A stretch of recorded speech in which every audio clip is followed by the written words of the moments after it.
नमस्कार साथियों, स्वागत है आप सभी का हमारे YouTube चैनल पे। तो आज हमारी जो यहाँ पे चर्चा होने वाली है वो क्लास जो अपनी रहेगी क्लास सिक्स्थ में जो हिस्ट्री है उसको लेके हम बात करेंगे। और यहाँ पर जो NCERT का जो सिलेबस है वो यहाँ पे पूरा का पूरा करवाएंगे आपको, चाहे वो सिक्स्थ क्लास का हो, चाहे वो सेवन्थ का हो, एट्थ का हो, किसी भी क्लास का हो। 12वीं तक का जो सिलेबस अपने यहाँ NCERT का जो चल रहा है पूरे में किस प्रकार के सवाल बन सकते हैं कंपटीशन एग्ज़ाम की दृष्टि से, अगर आप 6 से 12 के स्टूडेंट हैं तो वो भी आप जो है उसको पढ़ सकते हैं। इसके अलावा बात करूं, अगर आप रीट की तैयारी करते हैं तो आपके लिए इम्पोर्टेंट है। टीचर ग्रेड फर्स्ट और सेकंड दोनों के लिए ये टॉपिक इम्पोर्टेंट रहेगा। RAS की तैयारी करते हैं या IAS की करते हैं या PTET या BSTC, आपने देखा होगा कुछ दिन पहले जो अक्षय कीर्ति सर हैं उन्होंने भी बताया है कि यहाँ पे जो है RAS और IAS इन दोनों की एग्ज़ाम जो होती है इसमें आपके NCERT का जो सिलेबस है वो बहुत महत्वपूर्ण है। पूरी पुस्तकें इसमें आपको पढ़ने की सलाह दी गई है। तो यहाँ पर भी जो है वो हम इनकी बात करेंगे। हिस्ट्री की बात हम यहाँ पर आज करेंगे। हिस्ट्री में जो अपना पहला चैप्टर है उसको लेके हम यहाँ पे बात करने वाले हैं। ऑल कंपटीशन एग्ज़ाम्स की दृष्टि से ये वीडियो जो है वो इम्पोर्टेंट रहेगा।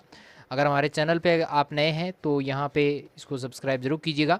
क्लास 6 की NCERT की हिस्ट्री की हम यहाँ पर बात करने वाले हैं और किस तरह से बात करेंगे ये पूरा वीडियो देखेंगे तो पता चल जाएगा। चलिए शुरू करते हैं।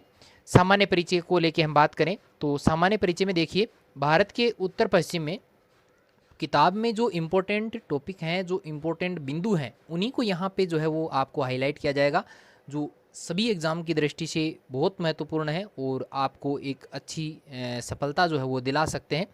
तो यहाँ पर देखिएगा कि भारत के उत्तर पश्चिम में सुलेमान और किरथर की जो पहाड़ियाँ हैं वो स्थित हैं। भारत के उत्तर पश्चिम में कौन सी हैं? सुलेमान और किरथर की पहाड़ियाँ। आगे देखिएगा, यहाँ अगर हम बात करें तो लगभग 8000 वर्ष पूर्व जो है स्त्री पुरुषों ने सबसे पहले जो है गेहूं और जौ जैसी फसलों को उगाना जो है प्रारंभ किया था। गेहूं और जौ जैसी फसलें। भारत के उत्तर पूर्व में अगर बात करें तो गारो की पहाड़ियाँ हैं और मध्य भारत में अगर हम बात करें तो विंध्याचल की पहाड़ियाँ स्थित हैं। बिल्कुल सामान्य से, नॉर्मल से हम स्टार्ट करने जा रहे हैं। बिल्कुल सामान्य से जो है हम स्टार्ट करेंगे, सरल से हम स्टार्ट करेंगे और बाद में हम जाएंगे कठिन की तरफ। जैसा कि सभी NCERT की बुक्स में जो है वो यहाँ पर मेंशन किया गया है ये चीज़ कि शुरुआत हमेशा किससे करनी है? सरल से करनी है और जाना है हमें कठिन की तरफ। बात करते हैं यहाँ पे कि यहाँ सबसे पहले चावल जो है वो उपजाया गया था। कहाँ पे?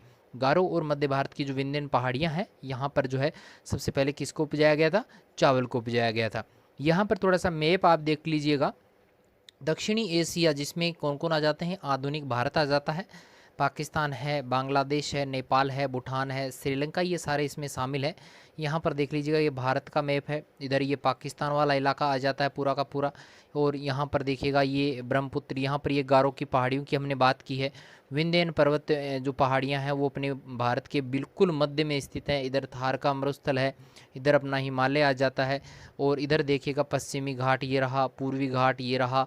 मैप में बढ़िया से आपको समझना है हर चीज़। अगर मैप के ज़रिए अगर देखी जाए तो वास्तव में वो समझने लायक होती है और ज़्यादा दिनों तक अपने दिमाग में जो स्थायी रहती है। इधर अपने अरब सागर है और इधर बंगाल की खाड़ी है, ये अंडमान निकोबार द्वीप समूह आ गया।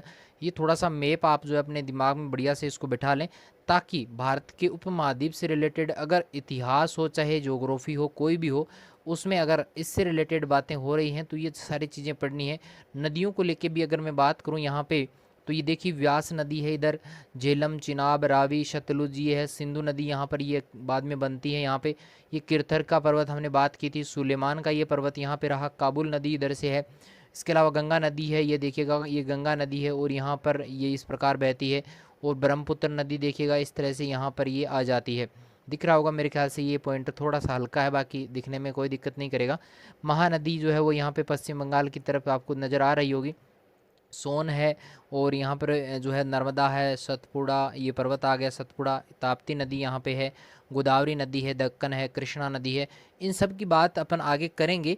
तो यहाँ पर देखिएगा दक्षिणी एशिया एक महाद्वीप से बिल्कुल छोटा है, लेकिन बात करें विशालता की और बाकी एशिया से समुद्रों, पहाड़ियों तथा पर्वतों से बटे होने के कारण इसे हम कहते हैं उपमहाद्वीप। क्या कहते हैं? महाद्वीप से ये छोटा है, इसलिए इसको किस नाम की संज्ञा दी गई है?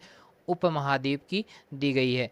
चलिए आगे बढ़ते हैं। आगे देखिएगा, सामान्य परिचय अपना चल रहा है। सिंधु तथा उसकी जो सहायक नदियां हैं उसके किनारे कुछ आरंभिक नगर जो है वो फले फूले थे।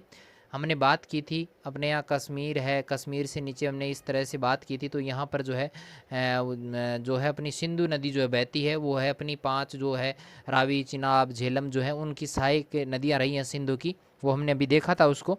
ठीक है, बात करें तो यहाँ पर लगभग 4700 वर्ष पूर्व जो है वो हुआ था प्रारंभिक नगर जो है उसका विकास जो है वो 4700 वर्ष पूर्व यहाँ पे हुआ था।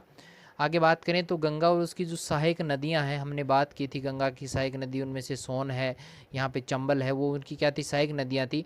तथा समुद्र तटवर्तीय इलाकों में नगरों का विकास लगभग 2500 वर्ष पहले हुआ था। क्योंकि देखिए नगरों का विकास लगभग जो हम बात करें तो नदियों के किनारे ही हुआ था, क्योंकि वहाँ पर पानी की सुविधा उपलब्ध थी, उस पानी का उपयोग करके कुछ जो है वो फसलें भी उगाई जा सकती थी। तो यहाँ पे जो है वो ये सारी बातें इंपॉर्टेंट रहेंगी।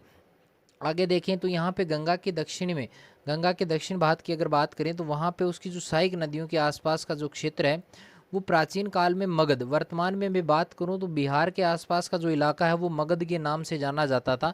इंपॉर्टेंट सवाल है, कई बार एग्जाम में आया हुआ भी है। ठीक है, चलिए आगे बढ़ते हैं।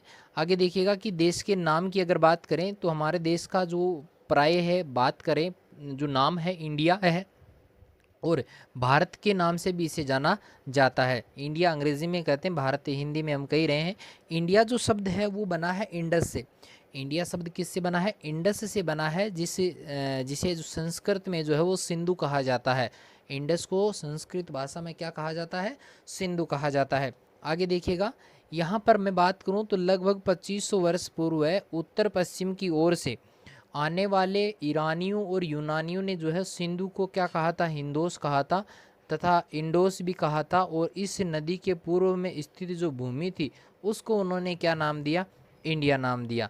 ये थोड़ा सा इसका मोटा मोटा परिचय आपको ध्यान में रखना है। चलिए, ये भरत नाम का प्रयोग भी जो है कुछ विद्वान कहते हैं कि भरत नाम का प्रयोग उत्तर पश्चिम में रहने वाले लोगों के एक समूह के लिए किया जाता था। ठीक है, और अगर बात करें इसका उल्लेख आपको मिल जाएगा ऋग्वेद में। ऋग्वेद में ये बात स्पष्ट रूप से लिखी गई है कि भरत नाम का प्रयोग उत्तर पश्चिम में रहने वाले लोगों के एक समूह के लिए जो है वो किया जाता था। ठीक है, चलिए यहाँ पे हम बात करते हैं अतीत की। तो देखो, अतीत के बारे में जानने के लिए हमें अतीत में लिखी हुई पुस्तकों को ढूंढना बहुत ज़रूरी है, वरना हमें अतीत का पता नहीं चलेगा। और आपको पुस्तकें ढूंढनी है तो ये पुस्तकें हाथ से लिखी होने के कारण पांडुलिपि कही जाती है। हाथ से लिखी हुई है, पांडुलिपि इसको कहा जाता है। इम्पोर्टेंट सवाल बनता है। अंग्रेजी में पांडुलिपि के लिए प्रयुक्त होने वाला मेन्यूस्क्रिप्ट शब्द जो है, मेन्यूस्क्रिप्ट शब्द लैटिन भाषा के जो है मेन्यू शब्द से बना है, जिसका अर्थ होता है हाथ। ये यहाँ से ये बनाया गया है।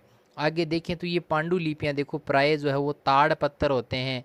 हिमालय क्षेत्र में उगने वाले भुज नामक वृक्ष की जो छाल है उससे विशेष तरीके से तैयार करके भोजपत्र पर लिखी मिलती हैं। इनकी भी हम बात करेंगे आगे, सारा का सारा इसमें पढ़ने को मिलेगा।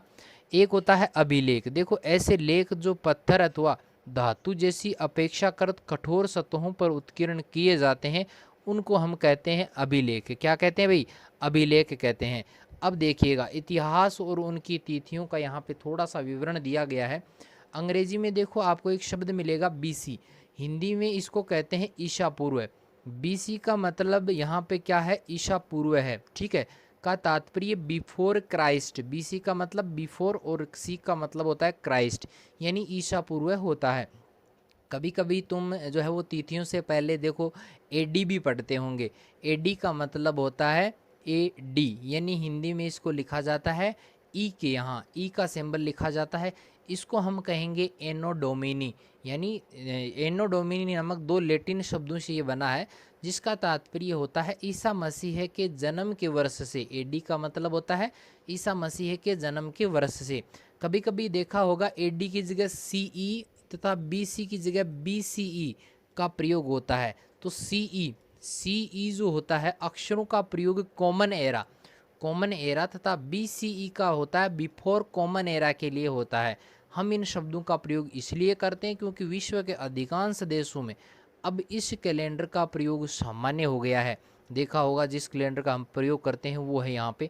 भारत में तिथियों के इस रूप का प्रयोग लगभग 200 वर्ष पूर्व जो है प्रारंभ हो चुका था।